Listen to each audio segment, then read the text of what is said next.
I am Pradeep Kanher, assistant professor in government MV PG college Mahasamund. आज हम organic chemistry में carboxylic acid के कुछ केमिकल रिएक्शंस के बारे में डिस्कशन करते हैं।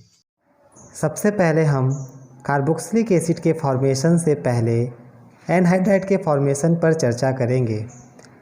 एनहाइड्राइड का फॉर्मेशन कार्बोक्सिलिक एसिड के द्वारा होता है। यहाँ पर हम कार्बोक्सिलिक एसिड के दो यूनिट लिए हैं। यहाँ पर एसिटिक एसिड CH3COOH, CH3COOH। यहाँ एसिटिक एसिड के ये दो यूनिट हैं।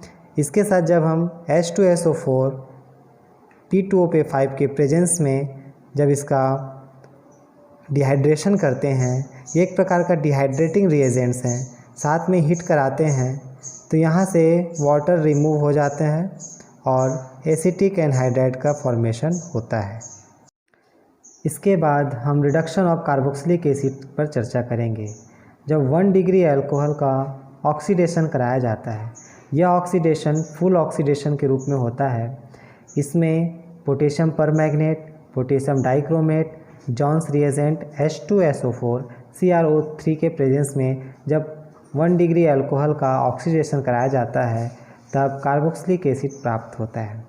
उसी प्रकार से जब कार्बोक्सिलिक एसिड का रिडक्शन कराएंगे तो हमको 1 डिग्री अल्कोहल प्राप्त होगा।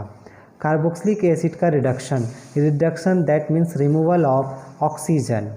यहाँ पर एसिटिक एसिड CH3COOH का जब अपन रिडक्शन कराते हैं, इस रिडक्शन में लिथियम एल्युमिनियम हाइड्राइड जो कि एक बहुत ही अच्छा रिड्यूसिंग एजेंट है या B2H6 लेते हैं, साथ में सॉल्वेंट के रूप में ईथर का यूज़ किया जाता है और अगले क्रम में प्रोटोनेशन कराते हैं तो हमको 1 डिग्री अल्कोहल प्राप्त होता है। इस प्रकार से यहाँ एसिटिक एसिड के रिडक्शन से 1 डिग्री अल्कोहल का फॉर्मेशन होता है।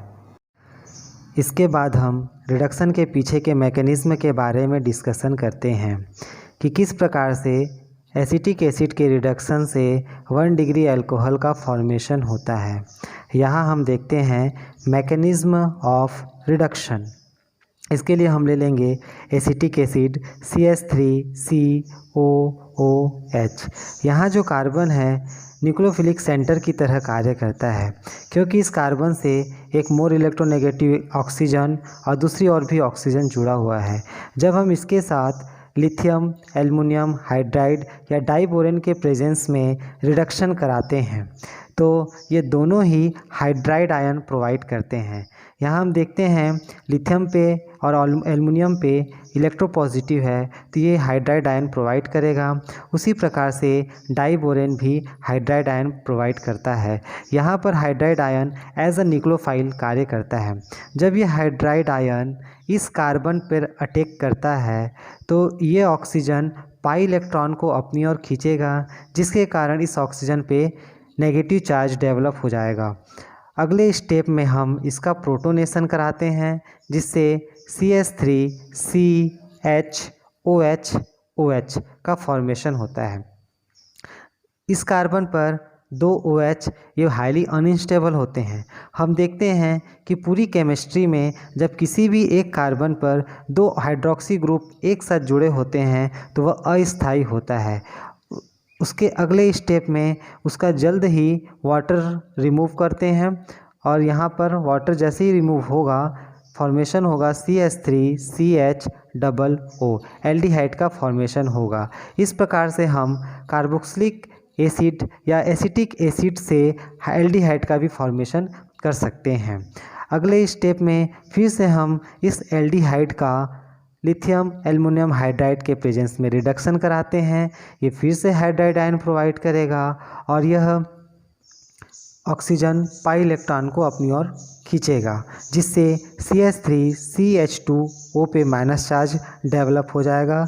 अगले स्टेप में हम इसका प्रोटोनेशन कराते हैं, जिससे ये ऑक्सीजन हाइड्रोजन को अपने साथ लेगा और CH3CH2OH का फॉर्मेशन करेगा, जो कि एथेनॉल है या 1 डिग्री अल्कोहल है। इस प्रकार से इसके मैकेनिज्म में हम एसिटिक एसिड से 1 डिग्री अल्कोहल के फॉर्मेशन के बारे में हम देखते हैं। इसके बाद हम डीकार्बोक्सिलेशन ऑफ कार्बोक्सिलिक एसिड पर डिस्कशन करते हैं। Decarboxylation that means removal of CO2 from carboxylic acid salt. Carboxylic acid के सॉल्ट से CO2 का रिमूवल ही डीकार्बोक्सिलेशन कहलाता है। इसे हम दो तरीके से देख सकते हैं। The first process is soda lime. इसमें sodium hydroxide and calcium oxide के कॉम्बिनेशन को ही सोडा लाइम कहते हैं। Second process is Kolbe's electrolysis process. इसके पहले प्रोसेस में हम कार्बोक्सिलिक एसिड सॉल्ट के रूप में सोडियम एसीटेट लेते हैं CH3COONA। इसका हम सोडा लाइम के प्रेजेंस में रिएक्शन कराते हैं। NaOH प्लस CaO का ही कॉम्बिनेशन सोडा लाइम होता है। साथ ही थोड़ा हीट कराते हैं जिससे यहाँ से Na2CO3 का फॉर्मेशन होता है और यह हाइड्रोजन बेसिकली इसके साथ जुड़ करके CH4 का फॉर्मेशन करता है। इस प्रकार से मीथेन प्लस Na2CO3 का फॉर्मेशन होता है। यहाँ पर calcium oxide as catalysis use किया गया है। इस प्रकार से डीकार्बोक्सिलेशन से एल्केन का फॉर्मेशन होता है। यहाँ हम यह कह सकते हैं जैसे हमने यहाँ पर सोडियम एसीटेट लिया जिसमें कार्बन की मात्रा 2 थी, इसके डीकार्बोक्सिलेशन से एक कम कार्बन वाला एल्केन हमको प्राप्त होता है। डीकार्बोक्सिलेशन के नेक्स्ट प्रोसेस में हम कोलबेस इलेक्ट्रोलाइसिस प्रोसेस के बारे में डिस्कशन करते हैं। कोलबेस इलेक्ट्रोलाइसिस प्रोसेस में हम एक कंटेनर लेते हैं। इस कंटेनर में 2 इलेक्ट्रोड कैथोड और एनोड को लिया जाता है। एनोड को बैटरी के पॉजिटिव टर्मिनल से एंड कैथोड को बैटरी के नेगेटिव टर्मिनल से कनेक्ट कर देते हैं। इस कंटेनर के अंदर हम कार्बोक्सिलिक एसिड के सॉल्ट को भरते हैं। यहाँ पर हमने CH3COONA प्लस वाटर को लिया है। यहाँ पर इस कंटेनर में 4 आयन मौजूद रहते हैं जिसमें CH3COO minus Na plus H plus OH minus. यहाँ पर ये 4 आयन इसमें प्रेजेंट हैं। ये वाला एनोड को प्रेजेंट करता है जिस पे कि पॉजिटिव चार्ज है। इस पर ऑक्सीडेशन की प्रोसेस होती है। दूसरा इलेक्ट्रोड जो कैथोड के रूप में है इसमें रिडक्शन की प्रोसेस होती है। एनोड पर पॉजिटिव चार्ज है जिसके कारण एसीटेट आयन एनोड की ओर मूव करेंगे। यहाँ हाइड्रोक्साइड आयन का अपन यूज़ नहीं कर सकते क्योंकि हाइड्रोक्सी आयन ऑक्सीडाइज्ड नहीं होगा।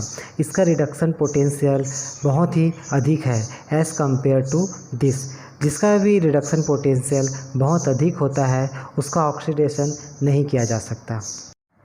एनोड के केस में हम एसीटेट आयन का ऑक्सीडेशन कराते हैं जिससे इलेक्ट्रॉन यहाँ से रिलीज़ होते हैं और C2H6 प्लस 2CO2 का फॉर्मेशन करते हैं। इस केस में यहाँ एसीटेट आयन का ऑक्सीडेशन होता है। Oxidation that means loss of electron. उसी प्रकार कैथोड के केस में हम रिडक्शन की प्रोसेस कराते हैं। यहाँ H प्लस का रिडक्शन होता है, Na प्लस का रिडक्शन यहाँ संभव नहीं है। 2H plus plus 2 electron equal to H2 यहाँ गैस का फॉर्मेशन होता है। रिडक्शन मतलब गेन ऑफ इलेक्ट्रॉन। इसी प्रकार से जो इस कंटेनर में Na प्लस और OH माइनस आयन बन गए वो सॉल्यूशन के रूप में बाहर निकल जाते हैं NaOH के रूप में। सोडा लाइम के प्रोसेस में हमने देखा कि जब हम कार्बोक्सिलिक एसिड के सॉल्ट के रूप में सोडियम एसीटेट लेते हैं तब हम एक कम कार्बन वाले एल्केन का फॉर्मेशन करते हैं।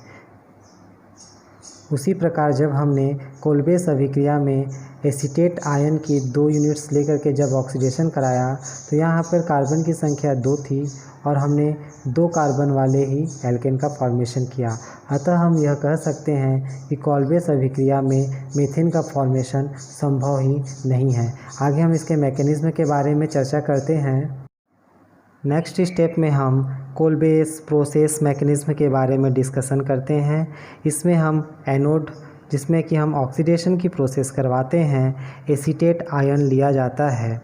इस एसीटेट आयन की 2 यूनिट लेते हैं जिसके कि ऑक्सीजन पर 6 इलेक्ट्रॉन हैं। जब ये इलेक्ट्रॉन लॉस करते हैं तो इस ऑक्सीजन पर 5 इलेक्ट्रॉन शेष बच जाते हैं। चूँकि ये ऑक्सीजन इलेक्ट्रोनेगेटिव एटम होने के कारण वह कार्बन से इलेक्ट्रॉनों को अपनी ओर खींचेगा, जिसके कारण इस कार्बन के बीच का बॉन्ड ब्रेक होगा और एक इलेक्ट्रॉन इस मेथिल ग्रुप की ओर और एक इलेक्ट्रॉन इस कार्बन की ओर चले जाएंगे, जिससे CO2 का फॉर्मेशन होगा, साथ ही मेथिल मुक्त मूलक का फॉर्मेशन होगा। यहाँ पर मेथिल मुक्त मूलक 2 यूनिट बनेंगे।